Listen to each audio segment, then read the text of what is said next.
और आज आज हम एक अलग सी चीज सीखेंगे जिससे काफी लोग परेशान हैं, जूझ रहे हैं।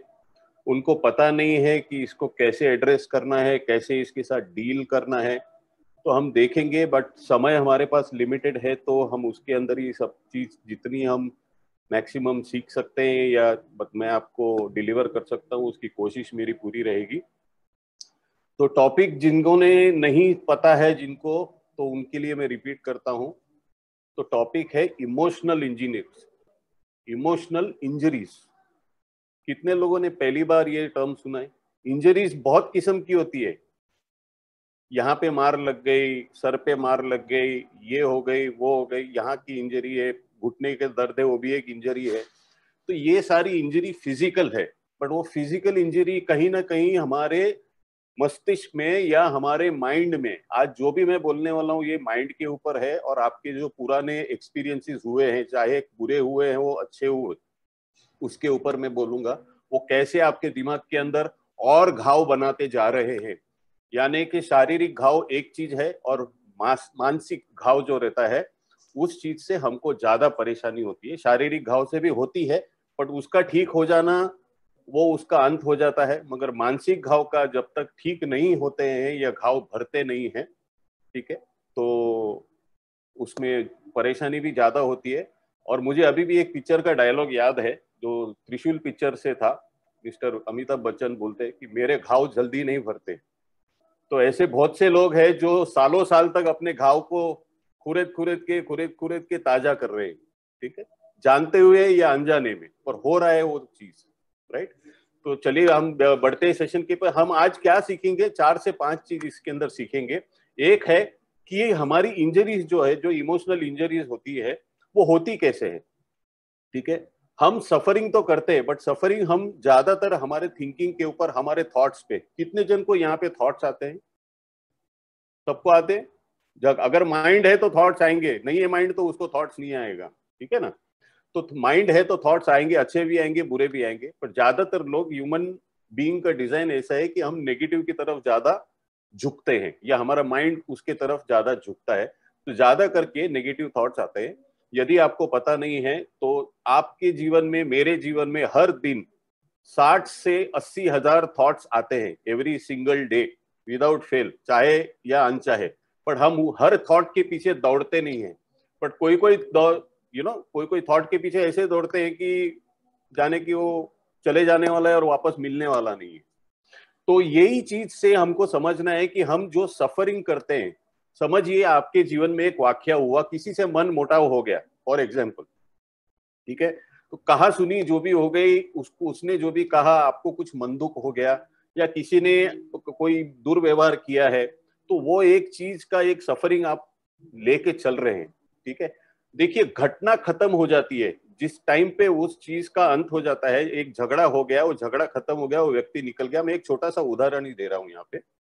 तो दो इंसान के बीच में अगर झगड़ा होता है, अगर वो लोग, बुरा लग जाता है किसी को, तो एक जन बोलता है कि मैं आज के बाद इस इंसान से बात नहीं करूंगा, ठीक है। वो एक उसका निर्णय है, पर्सनल एक्सपीरियंस है, पर्सनल डिसीजन है। बट ये चीज जो है वो इंसान सालों साल तक उसके दिल में, दिमाग में लेके घूमते रहता है। और कहीं ना कहीं वो एक नफरत का बीज जो रहता है, या एक गुस्से का जो बीज रहता है, या हो सकता है ईर्ष्या का भी हो, जेलसी हो, जो भी कुछ है, वो चीज उसको अंदर ही अंदर खाते जाती है। और ये चीज हमको सफरिंग करती है, और ये हमारे घाव को, यानी इंजरी को और बढ़ावा देता है। तो एक चीज समझ के चलिए, जो भी हमारे एक्सपीरियंसेस होते हैं, जो भी हमारी घटनाएं होती है, आज हम ज्यादा करके थोड़ी नेगेटिव, क्योंकि इंजरीज है तो अच्छी चीज से इंजरी नहीं होती है, जनरली नेगेटिव चीज से होती है। तो हम देखेंगे कि नेगेटिव थॉट्स जो रहते हैं या नेगेटिव एक्सपीरियंसेस जो हमारे जीवन में घटे हैं, ठीक है, चाह के घटे हैं या अनचाहे घटे हैं, या किसी के गलती से घटे हैं या हमारे गलती से घटे हैं, उसको हम अभी छोड़ देते हैं। बट घटे जरूर है हर एक की जिंदगी में। और वो चीज हम क्या करते हैं कि वो इंजरीज जो है, वो जो थॉट्स है, वो हमारे, रोज हम रन करते हैं उसको, जैसे कि हम ड्राइवर हैं उसका। समझिए कि आप लोग एक ट्रेन चला रहे हो और आप इंजन ड्राइवर है, ठीक है ना। तो उसके जितने भी डिब्बे हो, सब थॉट्स है आपके, उस चीज से घटना, अरे उसने मेरे को ये नहीं कहना चाहिए था, उसने मेरे को ये बोल दिया, वो समझता क्या है खुद को, मैं भी कुछ हूँ, कहाँ पे अपना ईगो भी आ जाता है। तो सब कुछ चीज का मिश्रण हो जाता है और उसमें क्या होता है कि हमारी सफरिंग बढ़ जाती है। ठीक है, देखिए जिंदगी हम सबको मालूम है कि बहुत छोटी है, बहुत अनप्रेडिक्टेबल है। तो आप एक प्रश्न पूछिए खुद को कि क्या छोटी सी जिंदगी में सफर करने के लिए समय है हमारे पास? सफरिंग सहने के लिए या सफर होने के लिए हमारे पास समय है? यदि अगर है, आपको लगता है, तो शायद आपको थोड़ा सोच आपका चेंज करना है। बट ज्यादातर लोग ये जानते हैं कि जो जिंदगी छोटी है, जितनी भी ऊपर वाले ने लिखी है, उसका हमें पूरा लुफ्त उठाना है, हमको बहुत से हमारे सपने पूरे करने हैं। तो सफरिंग के लिए टाइम नहीं है। बट जब हम घड़ी घड़ी वही वाकया को सोचते रहते हैं और उसके साथ हम रहने लगते हैं, तब जाके वो सफरिंग, जैसे कि वो कभी अंत होने वाली चीज नहीं है। और वो सफरिंग सिर्फ दिमाग में नहीं चलती है, हमारे बिहेवियर में भी दिखती है। कोई मुंह लटका के बैठ जाएगा, या कोई गुस्से में आ जाएगा, या कोई रूडली बात करेगा, या किसी का टोन चेंज हो जाएगा। और वो चेंज करते करते करते वो उनका एक स्वभाव बन जाता है। और फिर बाद में हम लोग क्या बोलते हैं, ये इंसान हमेशा चिढ़ा हुआ रहता है, ये इंसान हमेशा गुस्सा करता है, ये हमें इंसान हमेशा उदास रहता है। ये क्यों हुआ है? क्योंकि वो चीज को हम रिपीटेडली वही प्रैक्टिस करते करते करते हमारे दिमाग के अंदर, हमारे माइंड के अंदर वो चिपक गया है। ठीक है, और आप नहीं भी चाहोगे ना तो वो थॉट आपको आएंगे, क्योंकि माइंड आपका बहुत अलग किस्म से काम करता है। जो चीज की आपने उसको आदत डाल दी है, अच्छी आदत डाली है तो अच्छी का सपोर्ट करेगा। अगर बुरी थॉट्स के या बुरी सफरिंग का अगर आपने आदत डाला है, तो उसको आप वो हिसाब से करेंगे। कुछ लोग तो ऐसे होते हैं जैसे कि थॉट्स के ऊपर उनका कॉपीराइट है, वो नेगेटिव थॉट्स के ऊपर कॉपीराइट है, ऐसे चिपक के बैठ जाते हैं। होता है, किसी किसी को आपने शायद देखा भी होगा कि वो थॉट्स, उनको पता है कि मुझे डिस्ट्रॉय कर रहा है, मुझे तकलीफ दे रहा है, मगर वो उसे छोड़ना नहीं चाहते। पता नहीं क्या मजा मिलता है। ठीक है, तो वहां पे कभी कभी क्या होता है कि उनको एक सेकेंडरी गेन रहता है उसके पीछे। यानी कि कोई इंसान अगर समझिए कि उदास रहता है, तो घर वाले पूछेंगे भैया क्या हुआ?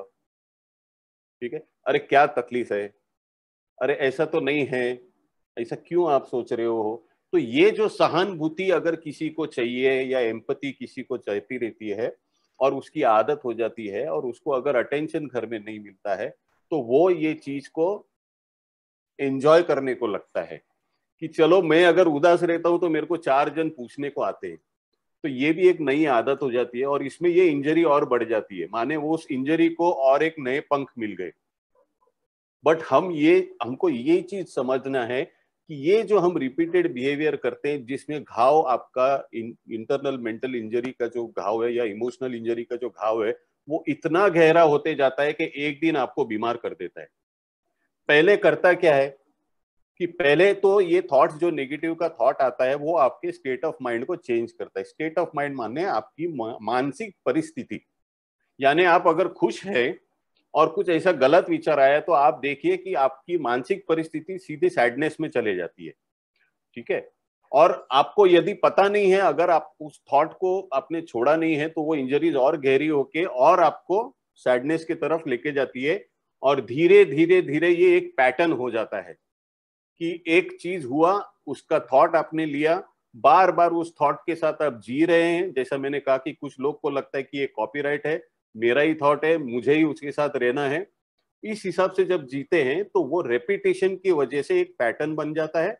और पैटर्न बाद में जब हो जाती है, तो हम बीमार पड़ते हैं, जिसको हम डिप्रेशन का नाम देते हैं।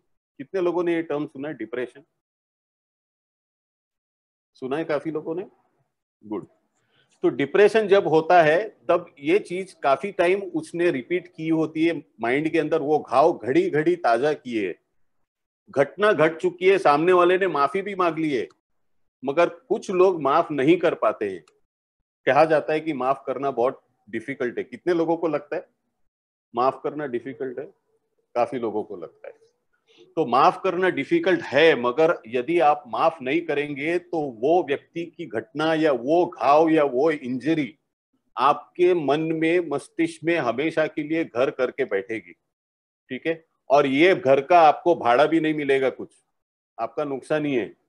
शारीरिक रूप से भी है, और मानसिक रूप से भी है, और पैसे के रूप से ही है। किसी को कोई फ्री में रहने देता है क्या? कहीं पे भी? बट हम कितने ऐसे विचार हैं, कितने ऐसे घाव लेके घूम रहे हैं, इमोशनल इंजरीज लेके घूम रहे हैं, जिसको हमने फ्री में रेंट में जगह दी है हमारे दिमाग में, तू भाई रहे, तेरे को कोई तकलीफ नहीं है, तेरे को कोई हटाएगा नहीं यहाँ से, मैं भी नहीं हटाऊंगा, ठीक है ना। तो ये चीज होनी नहीं चाहिए, क्योंकि ये चीज आपको बीमारी की तरफ लेके जाती है। जैसे मैंने बोला डिप्रेशन होता है, दूसरी चीज है एंजाइटी होती है। कितने लोगों को एंजाइटी हुई है आज तक? Anxiety, right. तो जब एंजाइटी होती है ना, तो हमको एक अंदर से बेचैनी की फीलिंग आती है, हमको पता नहीं चलता है कि हमें क्या करना है। हमारा ब्रेन वो टाइम के लिए शट डाउन भी हो जाता है। किसी किसी को हाथ में पसीना आ जाता है, हाथ ठंडे पड़ जाते हैं, या किसी को पैर के अंदर गुड़गुड़ होता है। एंजाइटी का मतलब है चिंता, चिंता खास करके। और वो चिंता जो रहती है ना, वो हमेशा गलत चीज के लिए रहती है, अच्छी चीज के लिए चिंता नहीं रहती है। तो ये चीज है जो एंजाइटी के ऊपर चले जाता है, और एंजाइटी से काफी बीमारियों का जन्म होता है, जो मानसिक तौर पे रहती है। आपके शारीरिक सिस्टम को भी वो अटैक करती है, जैसे आपकी इम्यूनिटी को भी अटैक करती है, आपके गट को भी अटैक करती है। बट बाकी की चीज भी इससे होती है। जैसे कुछ चीज इसमें और इमोशनल, जितने भी इंजरीज आपको जितना बढ़ावा देंगे, ये एक जमाने में आके एक स्तर पे ऐसा पहुंच जाता है कि लाइफ थ्रेटनिंग हो जाता है। अभी हम बहुत सी लाइफ थ्रेटनिंग डिजीजेस का नाम जानते हैं, उनमें से एक अगर बात करें तो वो है कैंसर। अभी कैंसर जब होता है तो न्यूट्रिशन की वजह से भी होता है, गलत खान पान की वजह से भी होता है। मगर किसी का ऐसा, किसी ने सुना है इसको तो कुछ बुरी आदत नहीं थी मगर ये कैंसर में गया, ऐसा हुआ है? किसी ने सुना है? बहुत लोगों ने सुना है। भाई उसने तो कोई जिंदगी में सौंफ भी नहीं खाया, तंबाकू छोड़ो, चाय भी नहीं पी, फिर भी उस चीज से उसको जूझना पड़ा। वो होता है यहाँ से फिर, ठीक है। मैं यहाँ लक किस्मत कुंडली की बात नहीं करने वाला हूँ, मैं एकदम प्रैक्टिकल और सटीक बात करने वाला हूँ। तो ये यहाँ से होता है, ठीक है ना। तो यहाँ से जब होता है ना, तो ये लाइफ थ्रेटनिंग हो जाता है। तो वो कुछ नहीं है, वो एक इंजरी का घाव ही रहता है। तो हम उसको खरोद खरोद के ताजा करते हैं, ठीक है। ऐसा ही चीज है, और भी बीमारियां होती है, ठीक है ना, जो आपका इमोशन से जुड़ा है और आपकी एक इमोशनल इंजरी में ही गिना जाता है। एस्थमा का नाम किसने सुना है? अस्थमा काफी लोगों ने, बहुत कॉमन नेम है, और काफी लोग जूझ रहे हैं इससे, ठीक है। ये मेरे साथ एक, हमारे को जब हम ट्रेनिंग ले रहे थे तब ये हकीकत का वाकया एक ट्रेनर ने बताया था। आप ध्यान से सुनिए इस चीज को। ये न्यूट्रिशन से की डेफिशिएंसी से भी होता है एस्थमा, और दूसरे इमोशनल इंजरीज की वजह से भी होता है। कैसे होता है वही मैं आपको अभी एक उदाहरण के तौर पे बताता हूँ, ठीक है। एक छोटी लड़की थी, करीबन उसकी उम्र होगी 8 से 10 साल, और एक दिन कुछ शरारत हो गई तो उसके फादर बहुत बिगड़ गए उससे, ठीक है। और बहुत बिगड़ गए तो उस छोकरी लड़की को बहुत डांटा, उसकी बेटी को उसने बहुत डांटा, और बहुत इतने हद तक डांटा कि वो बेटी रोने लगी। और जब रोने लगी बेटी, जोर जोर से फूट फूट के रोने लगी, तब उसके फादर ने उसको और जोर से गुस्सा किया कि अभी एक भी आवाज आया तो तू देख ले मैं क्या करता हूं, इतना गुस्से में। तो इमीडिएटली वो जो रोने का जो इमोशन था वो लड़की के अंदर, इमीडिएटली उसके फादर के गुस्से ने उसको रुका दिया। वो डर गई उसी समय। और हुआ क्या, वो सांस के लिए, उसको सांस नहीं ले पाती थी, वो सिसक सिसक के एकदम घुटन में आ गई। और हुआ ये कि उस दिन से उस लड़की को जब भी वो फादर का चेहरा देखती थी, उसको अस्थमा का अटैक आता था, जिसको डॉक्टर ने नाम दे दिया एस्थमा। एस्थमा हुआ उस लड़की को आगे जाके, मगर काफी, माने काफी, किसको बोलते हैं, सालों के बाद वो क्लियर तो नहीं हुए हैं अभी तक, बट ठीक है, वो पंप के सहारे जैसे भी एस्थमेटिक पेशेंट रहते हैं। तो ये एक चीज सोचिए कि वो एक इमोशनल घाव लेके बैठ गई, और उस समय उस इमोशन के साथ एक गुस्सा और एक वो जो डर आ गया, वो तीन का कॉम्बिनेशन हो गया, ठीक है ना। उसके वजह से उस लड़की को उस दिन से एस्थमा हो गया। तो हमेशा जो हम सोचते हैं, ऐसे बहुत सी चीज है, पर ये चीज को करता कौन है? ये चीज को करता कौन है? हम ही करते हैं, ठीक है ना। हम ही उसको बढ़ाते हैं, चीज को छोटी, जिसको हम लोग बोलते हैं ना राय का पहाड़ बनाते हैं। वैसे हम बहुत बड़े इंजीनियर हैं, ऊपर वाले ने हमको जो बनाया ना, बहुत सोच समझ के बनाया, और हम बहुत से स्मार्टली हम इसको, इंजीनियरिंग को यूज करते हैं। तो हम ये भी जानेंगे कि हम, हमारे जो इंद्रियां हैं, सेंसेस, आंख नाक कान, उसको हम कैसे यूज करते हैं ताकि ये चीज और बड़ी बने। ठीक है, तो एक छोटा सा प्रश्न है मेरा, आप सोचते हैं तो आप शब्द में सोचते हैं कि पिक्चर में सोचते हैं? टाइप पे, चैट पे डालिए, आप शब्द में सोचते हैं या पिक्चर में सोचते हैं?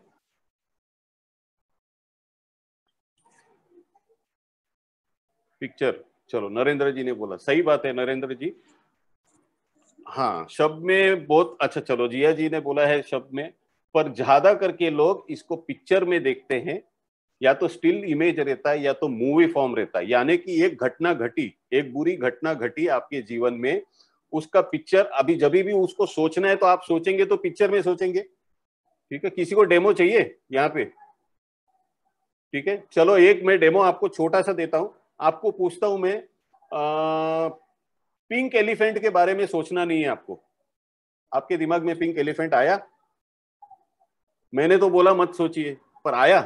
तो इससे साबित होता है कि हम पिक्चर्स में ही सोचते हैं या मूवी फॉर्म में सोचते हैं। और उतना ही नहीं, उस घटना के अंदर आवाज भी रहेगी। शायद शायद किसी के साथ झगड़ा हुआ है तो आवाज भी रहेगी, किसी ने कुछ बोला है या कुछ नेगेटिव बोला है या कुछ गुस्से में बोला है या कुछ जोर से बोला है।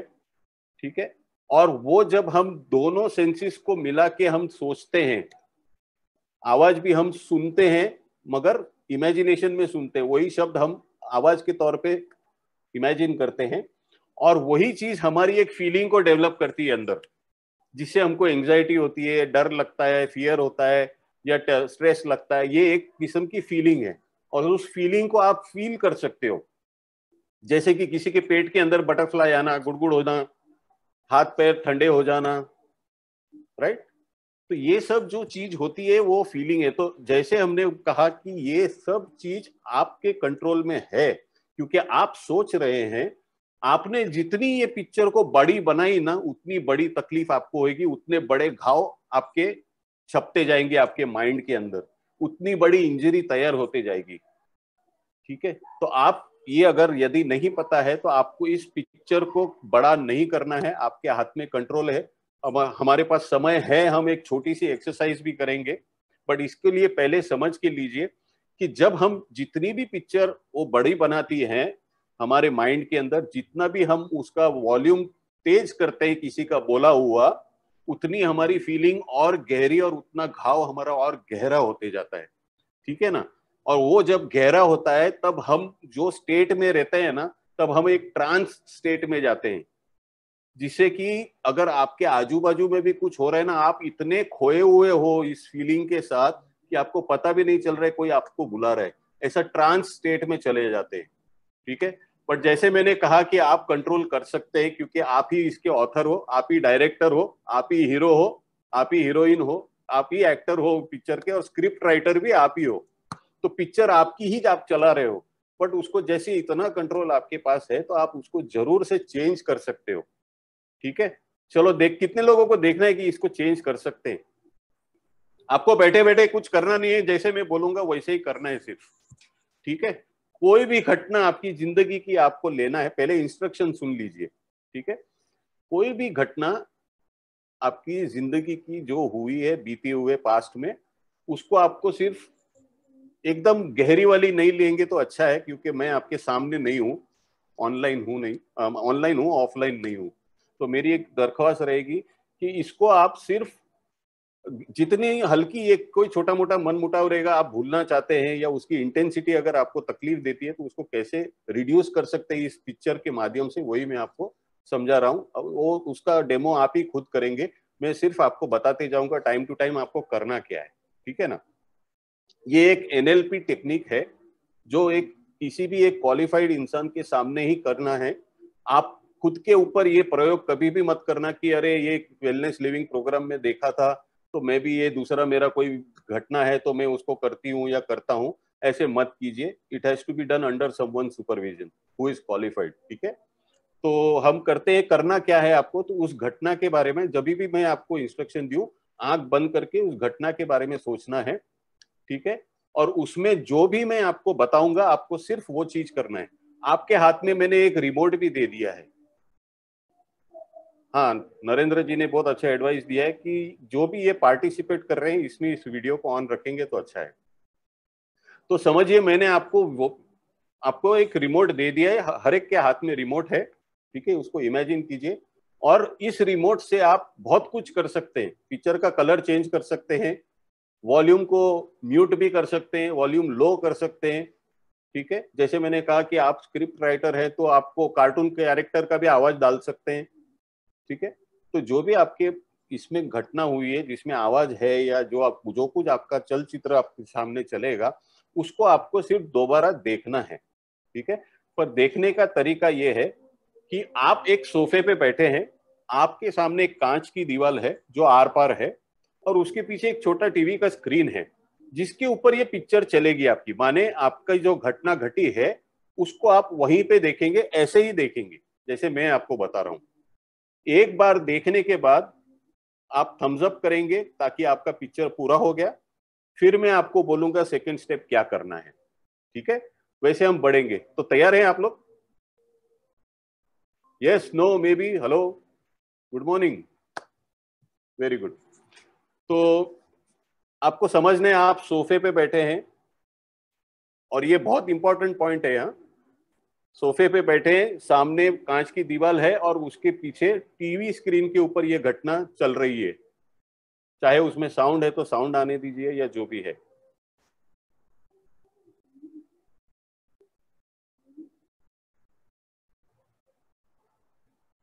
राइट। चलो, काफी थम्स अप आ गए। अभी आपको क्या करना है, आंख खोल दीजिए एक बार। अभी आपको क्या करना है, अभी समझिए आप जो हैं, समझिए मैं एग्जांपल पे नरेंद्र जी का नाम लेता हूं। तो नरेंद्र जी सोफा पे बैठ के उस घटना को देख रहे थे थ्रू द वॉल। अब नरेंद्र जी क्या करेंगे, नरेंद्र जी का एक जुड़वा है जो नरेंद्र जी के शरीर से बाहर निकल के दो सीट पीछे बैठ जाएगा, और वो नरेंद्र जी का जो जुड़वा है वो नरेंद्र जी को देखेगा कि वो पिक्चर देख रहे। क्लियर है? अभी पहले आप देख रहे थे, अभी आपका जुड़वा एक आपके शरीर से बाहर निकल के पीछे जा रहा है, और वो इंसान आपको देख रहा है कि आप वो पिक्चर देख रहे हैं, ठीक है। स्टार्ट। तो उस पिक्चर में आपका जुड़वा आपके शरीर से बाहर निकल के पीछे की तरफ चले गया, और वो ये जुड़वा आपको देख रहा है कि आप उस घटना के पिक्चर को देख रहे हैं through the glass wall, right.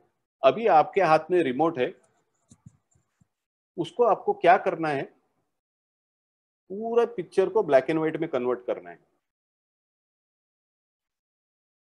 पूरे पिक्चर को ब्लैक एंड व्हाइट में कन्वर्ट करना है, और जो भी साउंड उसमें आई, आपको जो भी गलत आवाजें आ रही थी वो आप म्यूट कर सकते हैं, या तो कोई कार्टून कैरेक्टर का, डोनाल्ड डक का या मिकी माउस का कोई भी आवाज डाल सकते हैं, जो भी वो इंसान कुछ बोल रहा, अगर आवाज है तो।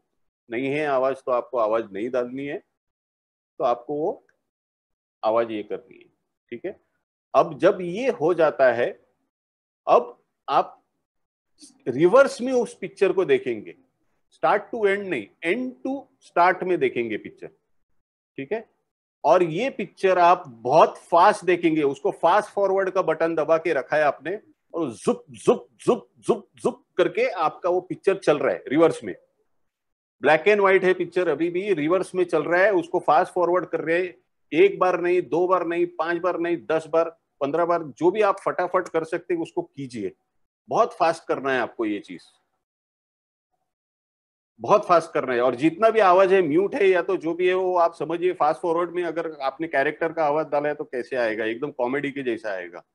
कुछ लोग तो स्माइल भी कर रहे हैं, वेरी गुड, माने अच्छा कॉमेडी का कैरेक्टर डाल दिया है, गुड। रिवर्स में कीजिए, फास्ट कीजिए, उसको फास्ट कीजिए, फास्ट कीजिए, और कीजिए, बस बस। अब ये आंख खोल सकते हैं आप, प्लीज आंख खोल दीजिए। अब उस घटना को याद करने की कोशिश कीजिए। कितने लोगों को घटना दिख रही है अभी?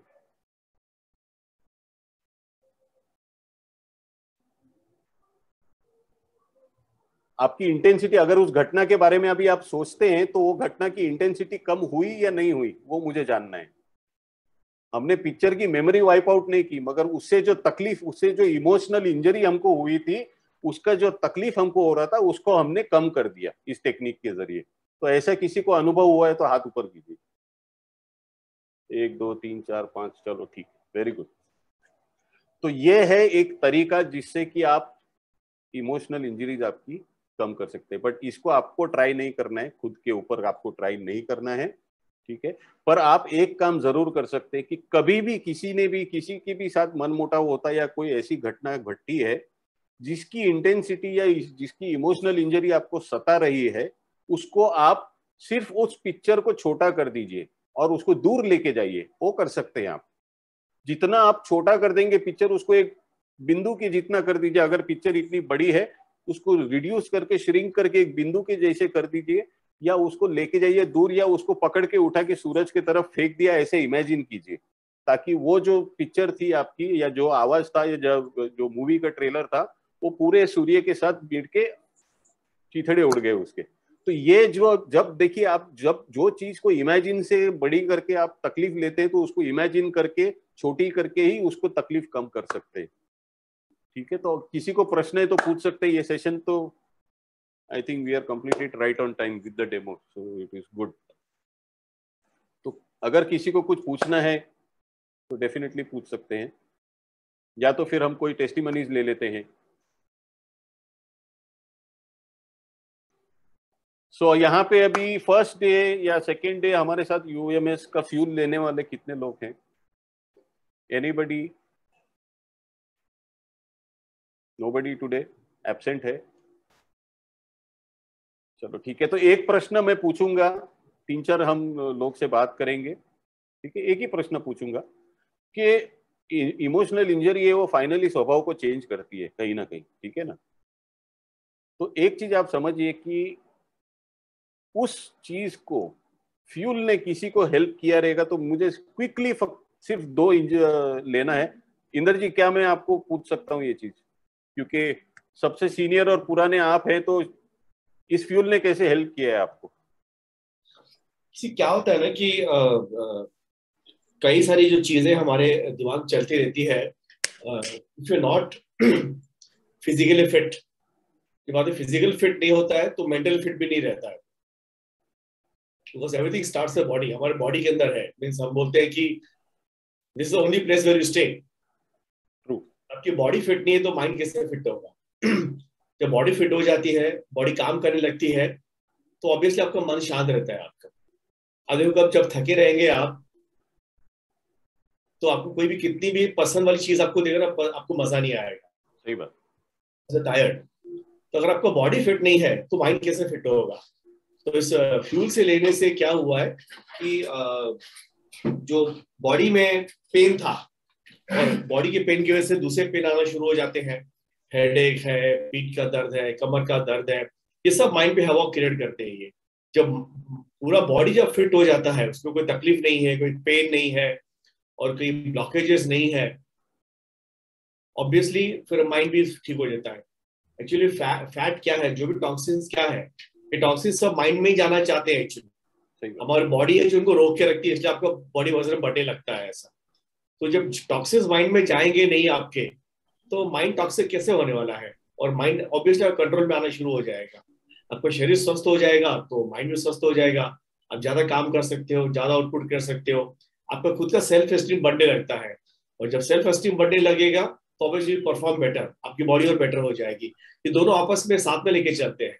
बिकॉज अंडा आया पहले आया कि चिकन पहले आया, वो हिसाब हो जाता है बाद में ऐसा। बिकॉज दोनों एक दूसरे कॉम्प्लीमेंट करते रहते हैं या दोनों एक दूसरे तकलीफ देंगे ऐसा। तो जब शरीर ठीक होने लगा मेरा, तो ऑब्वियसली मेरा माइंड ठीक होने लगा। जो बार बार गुस्सा आता था मुझे, तो गुस्सा जाने लगा, माइंड शांत होने लगा। मन शांत है तो ज्यादा प्रोडक्टिव होने लगा, वो ज्यादा काम करने लगा, काम में ध्यान नहीं लगा। तो ये चलता रहता है ये सब। थैंक यू इंदर जी। अर्चना जी ने कुछ हैंड रेस किया था। अर्चना जी, आपको अनम्यूट का, बोलिए।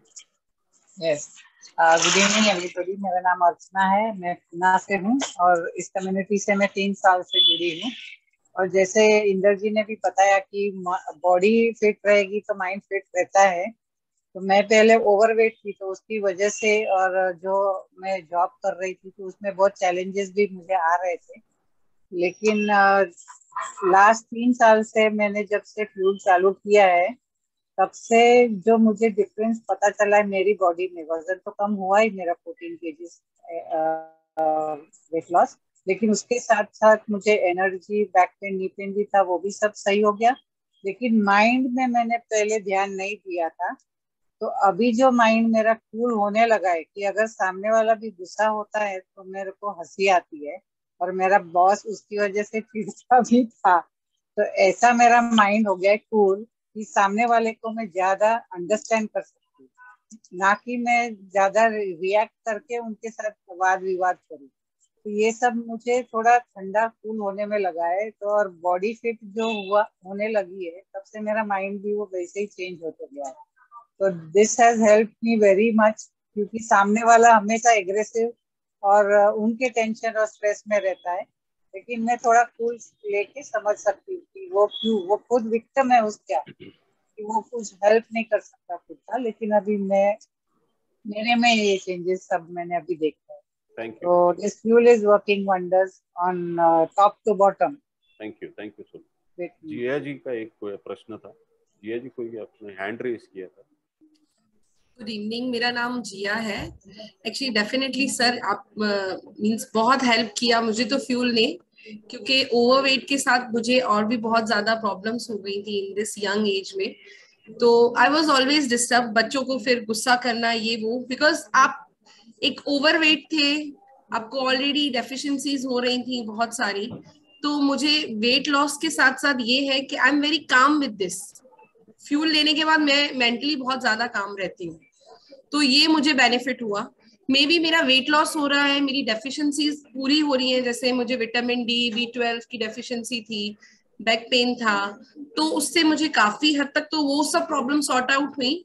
लेकिन हाँ, वंस आप ये फ्यूल लेते हो तो एक रिलीफ और काम है, क्योंकि एक हंगर जोन भी खत्म हो जाए और आपको पूरी डेफिशिएंसीज आपको मींस खत्म हो रही है, एक जो न्यूट्रिशन चाहिए वो मिल रहा है। So definitely I must say मुझे बहुत ज्यादा हेल्प किया है, क्योंकि वरना मुझे बहुत जल्दी गुस्सा आ जाता था, शॉर्ट टेम्पर हो जाती थी, तो इससे तो काफी ज्यादा मुझे रिलीफ मिला है। थैंक यू जी। तो सेशन यहीं पे आज थम करेंगे, और कंज्यूमर्स आपको कल आपके कोचिस को वजन का जो भी रीडिंग आता है वो भेजना है। और अब फिर हम मिलेंगे मंडे को,